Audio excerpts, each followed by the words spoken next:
Imagina un lugar distópico en el mundo en el que los niños prácticamente hubieran desaparecido porque casi nadie tiene hijos.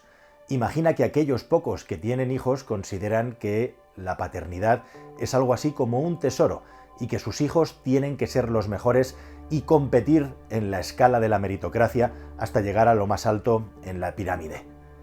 Imagina que esos padres fueran capaces de apuntar a sus hijos a interminables jornadas de refuerzo de estudios en las academias, terminadas sus jornadas lectivas en las escuelas. Imagina que esos padres estuvieran tan obsesionados por el éxito de sus hijos que les inyectaran hormona del crecimiento de forma masiva, porque hay una teoría que dice que cuanto más alta es una persona, más éxito tiene en la vida.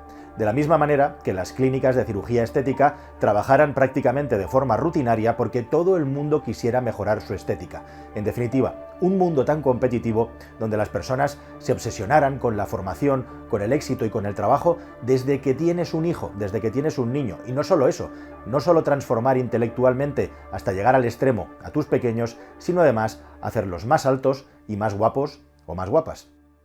¿Qué tal, mis queridos amigos? Bienvenidos a un nuevo viaje en el cascarón de nuez. Olvídate, esto no es una distopía. Está pasando a día de hoy. Está pasando en Occidente, en mayor o en menor medida, según el país del mundo del que hablemos. Pero hay un país en concreto que es el campeón de estas tendencias que te acabo de contar, que como digo, no son ciencia ficción, sino que son una realidad. Estamos hablando del país donde las personas compiten de la manera más dura y descarnada del mundo. Estamos hablando del país donde conseguir un buen puesto de trabajo está más cotizado y donde se pelea más desde el punto de vista de la lucha meritocrática, a pesar de que, como en otros muchos sitios, las relaciones humanas están entre medias y la corrupción, por supuesto, también. Estamos hablando, como digo, del país más duro del mundo para escalar. Estamos hablando del increíble milagro o pesadilla de Corea del Sur.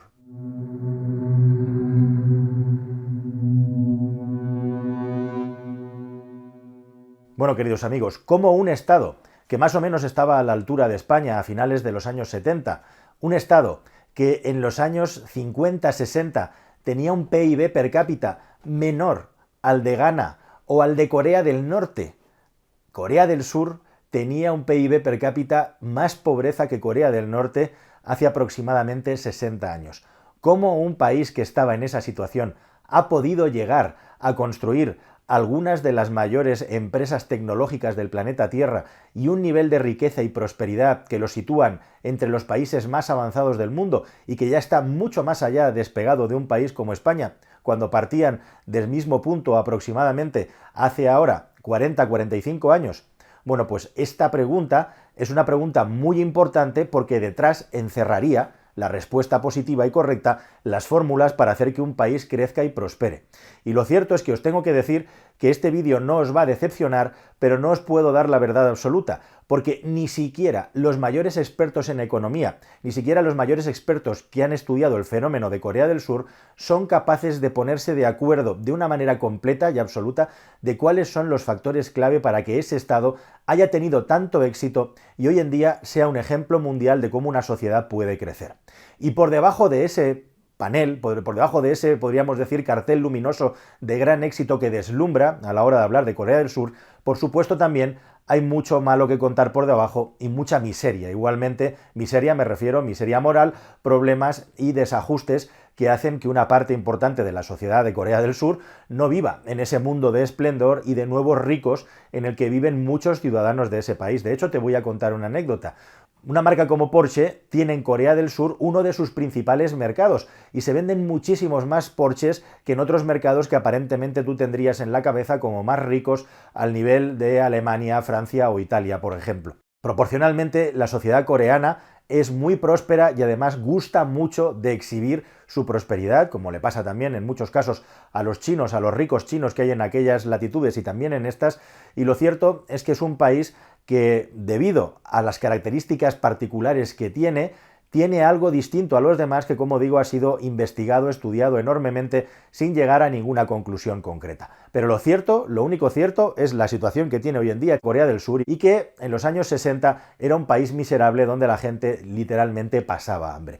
¿Y qué narices es lo que pasó desde aquel momento? Bueno, podemos revisar la historia y contarte exactamente cómo ha crecido Corea del Sur y cuál es su estructura para conocer un poco más por qué del milagro o la pesadilla coreana. La historia de Corea está muy vinculada a las guerras que hubo. Primero, la guerra en el Pacífico con Japón, la marcha de los japoneses de Corea y luego la guerra precisamente de Corea, que partió esa península en dos, haciendo que la parte del norte quedara bajo el control y el régimen soviético, mientras que la parte del sur fuera una especie de aliado de los Estados Unidos de América, claramente, por lo tanto, procapitalista, y donde había hombres fuertes que gobernaban el país, un país que estaba por hacer, un país que estaba por construir, y en el que, lógicamente, durante mucho tiempo, el esfuerzo principal de sus dirigentes fue la reunificación de las dos Coreas. En aquel momento en el que termina todo el asunto de la Segunda Guerra Mundial y empieza la Guerra Fría, como digo, el apoyo soviético hacía que Corea del Norte fuera un lugar más próspero y por lo tanto Estados Unidos de América eso no lo podía permitir. Así que creó una especie de sistema en el que unos pocos se repartían la riqueza del país e igualmente el hombre fuerte, el presidente del Estado, lo llevaba con algo así como mano de hierro y de hecho la historia de Corea del Sur no vamos a decir que sea equivalente a la de España, pero se parece mucho a la española en el sentido de que hubo una dictadura, aunque supuestamente era una república democrática, pero estaba todo muy bien controlado, férreamente controlado, y a pesar de que había elecciones, allí salía ganando quien se quería que ganara. Y quien ganó finalmente, no mediante elecciones, sino mediante un golpe de Estado, fue precisamente Park Chung-hee, en el año 61, que derrocó del poder a Ri Syngman, que como digo, eran dos colaboracionistas con los Estados Unidos de América, por lo tanto se instaura en Corea del Sur un régimen capitalista. ¿Qué pasa? Cuando los japoneses se marchan de allí, la cultura empresarial japonesa, la mentalidad japonesa se ha quedado, pero el país está hecho un solar. Solamente queda en el sur de Corea del Sur una pequeña masa de pequeñas empresas cercanas a la costa que todavía están trabajando y lo que ocurre durante los siguientes 10 años es alucinante. En el año 1963 había en Corea del Sur 600.000 trabajadores industriales. En el año 1980 había 3 millones. En menos de 20 años se había hecho una reconversión del país de una manera salvaje, quitándole todos los derechos a los trabajadores con la jornada laboral más larga del mundo sin salario mínimo. Un obrero coreano equivalía en sueldo a 10 trabajadores alemanes. Un obrero coreano cobraba un 10% del salario de un obrero alemán, un 50% que un trabajador mexicano y un 60% que un trabajador brasileño. Además, los movimientos obreros y estudiantiles estaban duramente reprimidos, pero a pesar de todo, fueron estos los que catapultaron las reformas del país. Se crea una estructura, un sistema conocido como chabols, que está muy bien estudiado, que son grandes conglomerados industriales que lo que hacen es reflotar el país. Los chabols están controlados por una élite que podríamos aquí denominar los tecnócratas en España, aunque los tecnócratas en España eran técnicos, economistas, ingenieros, en definitiva una élite formada que era quien diseñaba la economía del país para que luego otra élite, la élite económica, quien tenía el dinero, muy cercana al régimen de Franco y también a la Iglesia o a los grandes capitales de la agricultura que venían de mucho más atrás, y por supuesto también todos los menestrales y los industriales de Cataluña y del País Vasco, etcétera, en definitiva una élite económica e intelectual que venía de buena familia normalmente, era quien hizo prosperar a España en los años 60 y 70. Bueno, pues en Corea del Sur fue algo muy parecido, solo que todavía más concentrado en menos manos y más a lo bestia. Y de ahí nacieron, por ejemplo, las Daewoo y determinadas compañías, como hoy en día conocemos Samsung, que se hicieron gigantescas. Y una característica de estas compañías es que siguen exactamente la filosofía de las grandes capitales industriales japoneses. Es decir, fabrican cualquier cosa y acumulan capital a partir de la industria. Durante muchos años, en los años 60, 70 y 80, Corea del Sur tenía su capital acumulado en los grandes grupos industriales y no había un sector financiero, un sector bancario que controlara el capital en el país. Así que lo que ocurría es que había una pirámide gigantesca, súper puntiaguda, súper fina en la parte de arriba, en la que prácticamente 5, 6 grandes ricos, 5 o 6 grandes millonarios conchavados con el gobierno, con muchísima corrupción y con prebendas de ida y vuelta, controlaban más del 80% de la economía del país. Y así, con muy pocos grupos industriales, Corea del Sur fue creciendo de una manera espectacular. Hay que tener en cuenta que partía de un punto bajísimo y que por lo tanto tenía muchísimo margen de crecimiento hacia arriba, que fue exactamente lo que ocurrió. Ocurrió hasta el punto, como digo, que a finales de los 70 España estaba claramente por delante de Corea del Sur todavía, pero Corea del Sur estaba empezando a despuntar. Para mí, si algo me queda claro después de estudiar esta historia, que esto no hubiera sido posible, sin duda, sin esa grandísima concentración que hizo que unos pocos se enriquecieran, pero que gracias al progreso de esas empresas hicieran que muchas personas salieran de la pobreza, aunque tampoco se hicieran ricos ni fueran clase media alta, pero levantaron el nivel medio del país con muy pocas empresas controlando a la sociedad con mano de hierro, muy pocas libertades, por supuesto, todo lo que no fuera vinculado al régimen, todo lo que fuera a izquierdismo, olía a comunismo y por lo tanto a Unión Soviética y era aniquilado directamente de la sociedad pública, y así fue como Corea del Sur fue creciendo a mucha velocidad. A mí me parece que proporcionalmente y salvando las distancias hay ciertos paralelismos con el caso español, solo que allí lo hacían a la asiática y a la asiática significa a la japonesa. Trabajo por encima de todo, trabajo, trabajo, trabajo y trabajo, la vida personal puesta en segundo lugar. Para progresar hay que tener trabajo por encima de los demás y tener un sistema más o menos meritocrático, y así fue como se crearon esos grandísimos gigantes que, como digo, llegados al punto de máxima concentración, llegaron a controlar con media docena de manos casi el 90% de la economía del país, hasta que en el año 94 todo se viene abajo.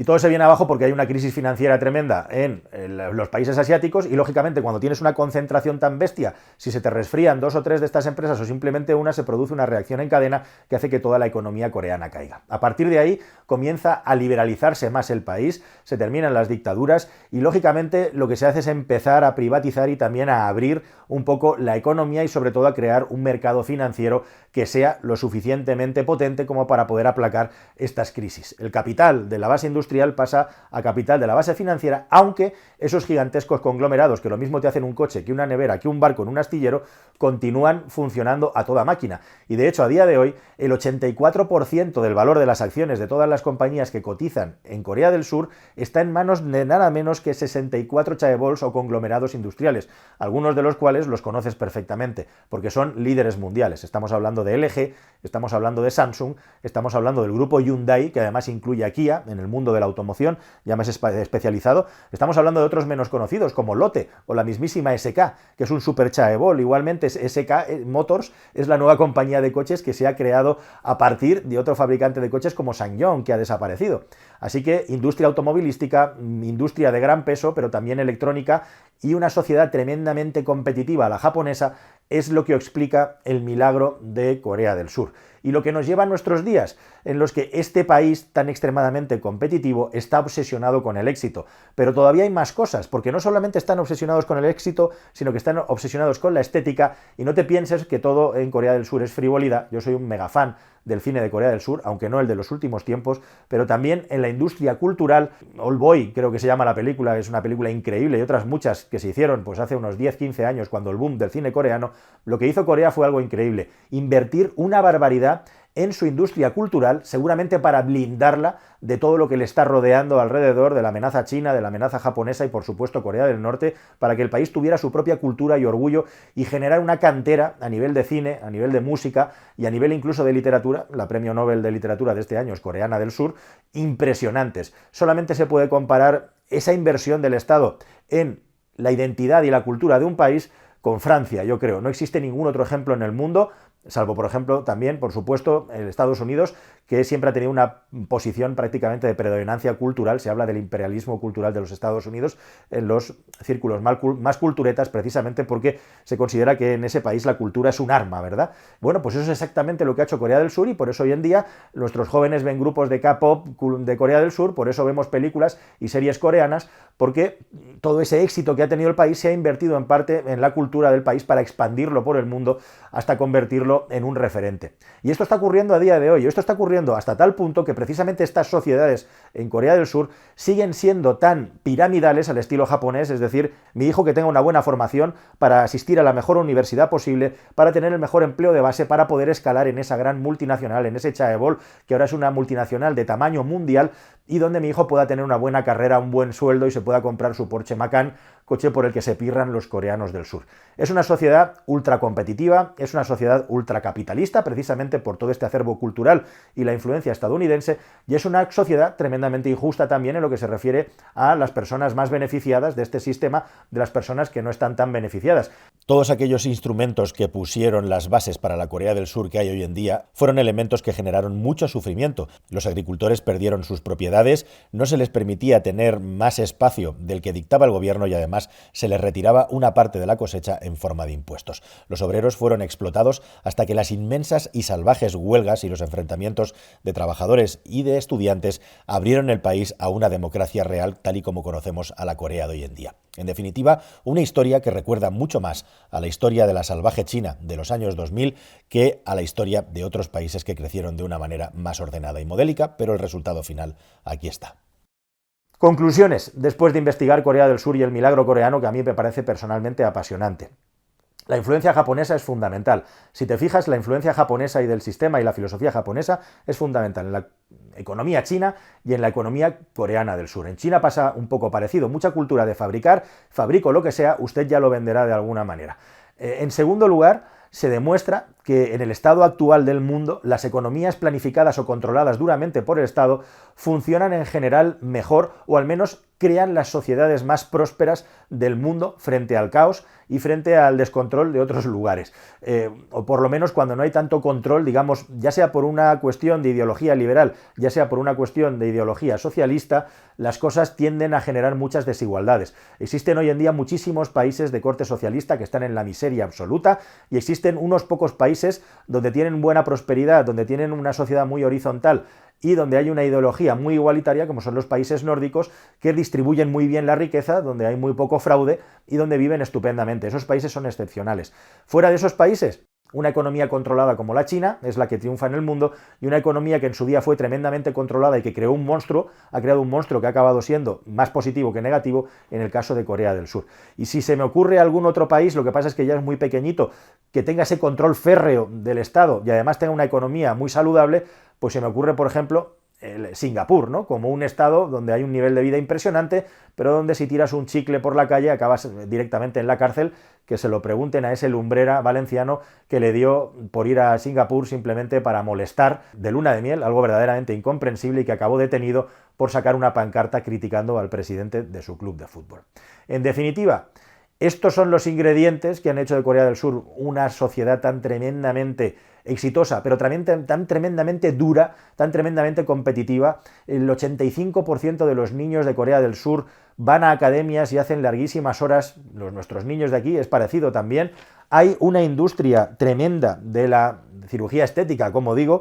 Igualmente, la última moda en el país es que los padres inyecten hormona del crecimiento a sus hijos para que no solo sean más listos, sino también más altos. 10.600 millones de euros se gastaron en el año 23 en hormona de crecimiento en el país, aunque te parezca increíble, de los que el 97% fueron sin prescripción médica, es decir, de todo el dinero que se gastó en Corea del Sur en el año 23 en hormona del crecimiento, solo un 3% fue prescrito por los médicos para cubrir alguna enfermedad que tenía un niño y que necesitaba de esta sustancia. Hay que tener en cuenta que inyectar hormona del crecimiento en un niño sin que esté recomendado por un médico, por la medicina, puede generar unos efectos secundarios tremendos en el futuro, muchísimas enfermedades, diabetes, hipertensión, problemas óseos, en definitiva. Es un auténtico desastre y es solamente una muestra, un botón para terminar, de hasta qué punto esa sociedad se ha convertido en algo insanamente competitivo. ¿Hasta dónde van a llegar? ¿Hasta dónde va a llegar la esquizofrenia del Corea del Sur? Yo no lo sé, queridos amigos, pero su cultura desde luego es fascinante. Espero que hayas pasado un buen rato conmigo descubriéndola y nos vemos aquí en un nuevo vídeo en el Cascarón de Nuez. Muchísimas gracias y hasta el siguiente. Adiós.